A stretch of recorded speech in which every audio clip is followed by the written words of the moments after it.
when I got to the MTC and I started learning Spanish, I'd taken 3 years in high school, but learned nothing. And I realized I definitely needed the gift of tongues to help me out. And Heavenly Father completely helped me out. I dedicated so much time to my studies of Spanish. It's really easy to just kind of stop studying Spanish because you're frustrated. But Heavenly Father definitely helped me out. And I continued day in and day out trying and trying and trying because I knew absolutely nothing the first day. I really did. And I was frustrated with myself, and it was hard to think that I was actually going to be able to speak Spanish fluently. When I got to the mission, something that I realized at the very get-go was having all of these Latino people from Central and South America. All of them speak differently.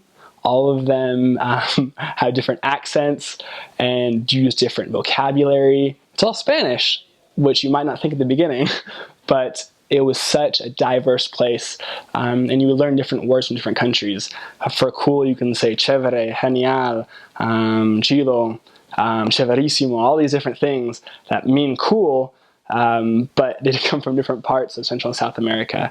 And with that, the accents were so different. You can pick up on people's accents and know right away where they're from if you pay attention. And something that really helped me to connect with these people was to learn about their country. In my daily planner, I would actually keep names of countries from all over Central and South America. And when I met somebody, I would ask them about their country. What's the capital? What's the food?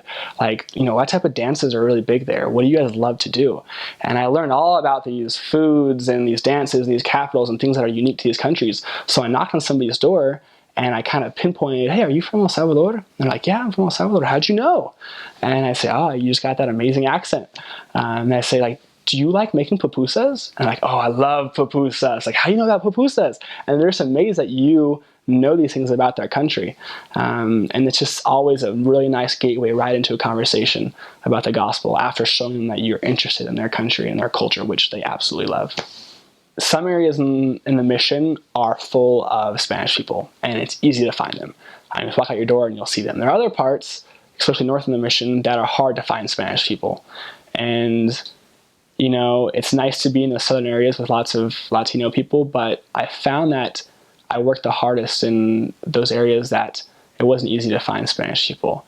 And we would walk all over, you can pick out signs of a Spanish home. I'll give you a few that I learned.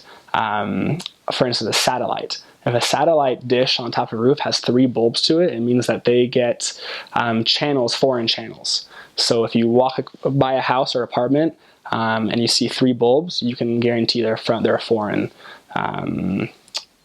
family, and usually they're Spanish speaking. Other things, they have Christmas lights up, and it's the middle of the year. They're honestly probably Spanish as well. Fake flowers, lawns that aren't taken care of at all. And if you look in the car, lots of people have flags of their countries hanging from the rearview mirror. And so you can look at the flag and you can see what country they're from. So these are awesome little tips that I picked up throughout my years to find Spanish people in these harder areas.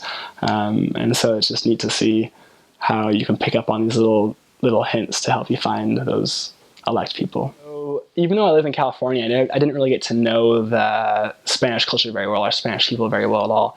And having had served around them for 2 years, I learned to love them. They are such fun people. Every single country, there's a different personality from people from Mexico going to Ecuador than going to Peru. They're all so different. They're so lively and so fun. Family and just loudness and food and having fun is such a big part of their culture. And they're all so loving. And that's something that I truly loved about them, was just that fire in their eyes for loving life. And that's something that I truly miss, not being around them 24/7 like I was on my mission. I love them so much.